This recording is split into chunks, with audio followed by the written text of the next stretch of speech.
한국 경제 경고등이 켜지고 있습니다. 경제협력개발기구 OECD가 올해 우리나라의 경제 성장률 전망치를 2.7%로 내려잡았습니다. 반면 물가 상승률 전망치는 4.8%로 크게 끌어올렸습니다. 이동경 기자입니다. 4.8%. 경제협력개발기구 OECD가 어제 발표한 경제전망을 통해 예측한 올해 우리나라의 소비자 물가 상승률입니다. 지난해 12월만 해도 2.1%였던 전망치를 불과 반년 만에 2.7%포인트나 끌어올렸습니다. 한국은행 4.5%, KDI 4.2%, IMF 4% 등 국내외 주요 경제기관의 물가 전망치를 웃도는 수치입니다. OECD의 전망대로라면 우리나라는 외환위기 당시인 1998년 7.5% 이후 24년 만에 가장 높은 상승률을 기록하게 됩니다. 우크라이나 사태가 이어지는 가운데 가뭄에 따른 작황 부진과 여름 성수기 수요 급증이 겹치면서 물가는 당분간 더 올라갈 가능성이 높습니다. OECD는 내년 한국의 물가 상승률도 기존 전망치에서 1.5% 올려 3.8%로 내다봤습니다. 반면 올해 우리나라의 경제 성장률 전망치는 종전 3.0%에서 2.7%로 0.3%포인트 하향 조정했습니다. OECD는 세계 경제 성장률 전망치도 3.0%로 종전보다 1.5%포인트 낮춰 잡았는데 우리나라는 세계 전망치를 밑돌게 됐습니다. OECD는 최근 한국 경제에 대해 수출은 탄탄한 흐름을 유지했지만 소비 회복 지연에 따라 회복세가 둔화하는 모습이라며 특히 우크라이나 사태가 촉발한 원자재 가격 상승으로 물가 상승률이 크게 확대됐다고 평가했습니다. 이런 가운데 정부도 올해 물가 상승률이 최소 5%대를 기록하고 경제 성장률은 2% 후반대로 내려앉을 것으로 예상하고 있어 한국 경제가 고물가, 고금리, 고환율의 삼중고에 더해 경기 침체까지 겪을 수 있다는 위기감이 더욱 커지고 있습니다. MBC 뉴스 이동경입니다. 물가가 무섭게 치솟고 있습니다. 오늘 발표된 5월 물가 상승률 5.4%입니다. 작년 5월에 비해 이만큼 올랐다는 건데요. 물가 상승률이 5%를 넘은 건 글로벌 금융위기가 있었던 2008년 이후 약 14년 만입니다. 특히 밀가루는 1년 만에 26%, 식용유가 22%, 돼지고기는 20% 올랐고요. 경유는 무려 45%가 올랐습니다.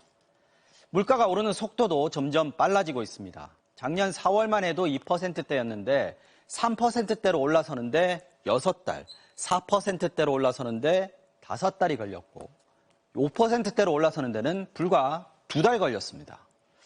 물가 상승의 후폭풍, 올해보다는 내년이 더 문제입니다. 가뜩이나 코로나로 힘들었던 소상공인들, 특히 음식점들이 내년에 줄줄이 무너질 거라는 경고까지 나옵니다.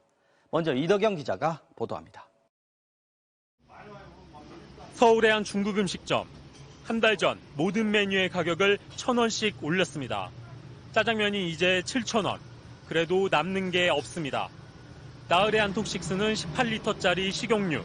이틀에 한 포대 쓰는 20kg 밀가루. 둘 다 1년 전보다 2배 넘게 올랐습니다. 식용유와 밀가루 값만 한 달에 50만 원이 더 들어갑니다. 코로나로 이미 1억 원 빚을 졌는데 장사 좀 되려나 했더니 물가가 덮쳤습니다. 마지못해 그냥 하는 거죠 뭐. 이제 중국집은 지금 식자재 값이 이렇게 안 떨어지면 희망이 없어요. 아이, 가게를 이거 접어야 되나 뭐 많이 생각 중이에요. 더 큰 문제는 내년입니다. 러시아와 우크라이나가 전 세계 밀 수출에서 차지하는 비중은 28%, 해바라기 CU는 60%가 넘습니다. 전쟁 때문에 수확도 쉽지 않지만 수확하더라도 항만과 저장 시설이 파괴돼 수출도 쉽지 않습니다. 기후위기도 문제입니다. 미국은 가뭄, 호주는 홍수가 덮쳐 올해 밀 생산량이 10% 넘게 줄어들 전망입니다. 큰 손들은 비싼 값에라도 물량을 확보할 수 있지만 작은 식당들은 그것조차 쉽지 않습니다. 밀가루 같은 거 10포 사기가 힘들어요. 안 줘요. 식용유도 많이 사야 2통이야. 2통 더 안 줘. 없다고. 밀가루와 식용유 값 폭등으로 내년에 식당들이 줄줄이 무너질 수도 있다는 얘기입니다. 규모가 작을 때는 가격 전가력이 낮아질 수밖에 없죠. 그런 경우에는 원가율 상승을 그만큼 제품 가격에 반영하지 못하면서 결국 수익이 하락할 수밖에 없는. 세계 각국은 식량 안보를 위해 줄줄이 곡물 수출을 금지하고 있습니다. 한국은 이 위기에 그대로 노출돼 있습니다. MBC 뉴스 이덕영입니다. 물가 상승률 5% 시대, 특히 먹거리 물가가 가파르게 오르면서 외식은커녕 집밥도 부담스러울 정도죠. 최근엔 가뭄까지 겹치면서 앞으로 물가가 얼마나 더 오르게 될지 걱정인데요. 저희가 오늘 이 문제 집중적으로 짚어보겠습니다. 자, 역시 가장 큰 타격을 받는 건 서민들이겠죠. 고소득층의 경우엔 소득의 13%만을 식비에 쓰고 있지만 저소득층은 소득의 42%, 절반 가까운 금액이 식비로 나가는 것으로 나타났습니다. 먼저 김하영 기자가 취재했습니다.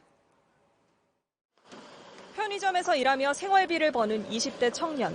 작년 가을부터 배달 음식 같은 외식비가 치솟으면서 집밥을 먹기 시작했습니다. 사실 혼자 자취하면 이제 배달로 많이 시켜 먹는데 요새 배달비도 좀 많이 오른 편이고 해서 혼자 해먹기 시작했던 것 같아요. 음식 배달을 하는 또 다른 청년. 배달 음식 주문이 줄어들면서 한 달 수입도 100만 원 넘게 줄었습니다. 이제 식당 안 가고 편의점에서 끼니를 해결합니다. 처음에는 이제 마라탕이나 이런 식당 가서 많이 먹었었는데 요즘에 인간은 그냥 편의점에서 때우고 그냥 그러고 있어요. 고시촌의 식당밥들도 가격이 줄줄이 올랐습니다. 웬만한 메뉴는 이제 7,000원입니다. 그래서 사실 요새는 편의점도 많이 가고 있긴 하거든요. 그래서 편의점에서 고구마라든지 감자 이런 것들이 한 2,500원 정도 해요. 그래서 그걸로 한 끼를 약간 때운다는 느낌으로. 식품 물가 폭등은 저소득층에게 훨씬 가혹합니다. 올해 1분기 하위 20% 저소득 가구는 식비에 35만 원을 쓴 반면 상위 20% 고소득 가구는 111만 원을 썼습니다. 고소득 가구가 3배나 더 많이 썼습니다. 하지만 소득 대비로 보면 얘기가 달라집니다. 고소득 가구는 전체 가처분 소득의 13%만 식비에 썼는데 저소득 가구가 식비에 쓴 돈은 소득의 42%나 됩니다.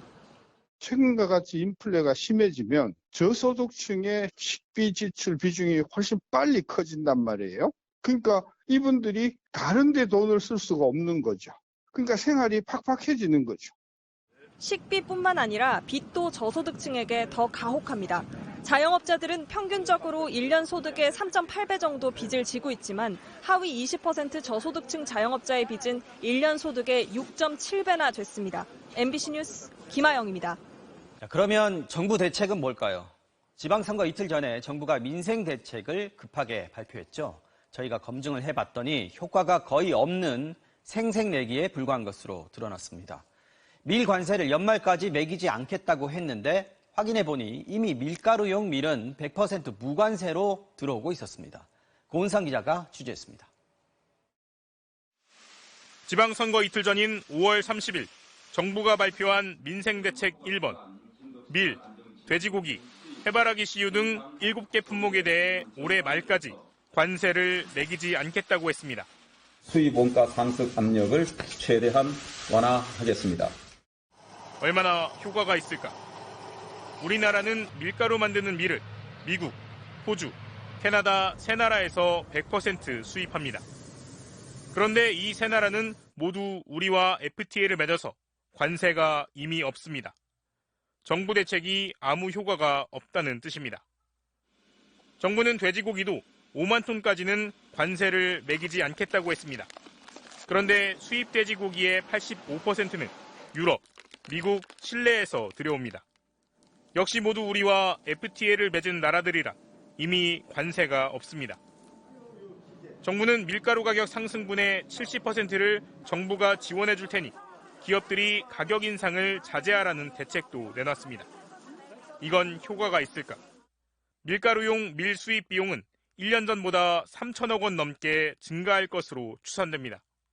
그런데 정부가 내놓겠다는 지원금은 546억 원입니다. 나머지는 기업들이 떠안아야 한다는 뜻입니다. 제분업계에서는 턱도 없는 지원금, 생색만 내는 정책이라는 불만이 쏟아지고 있습니다. 추경호 경제부총리는 여기에 더해 사용자 단체들의 임금 인상도 자제하라고 말했습니다.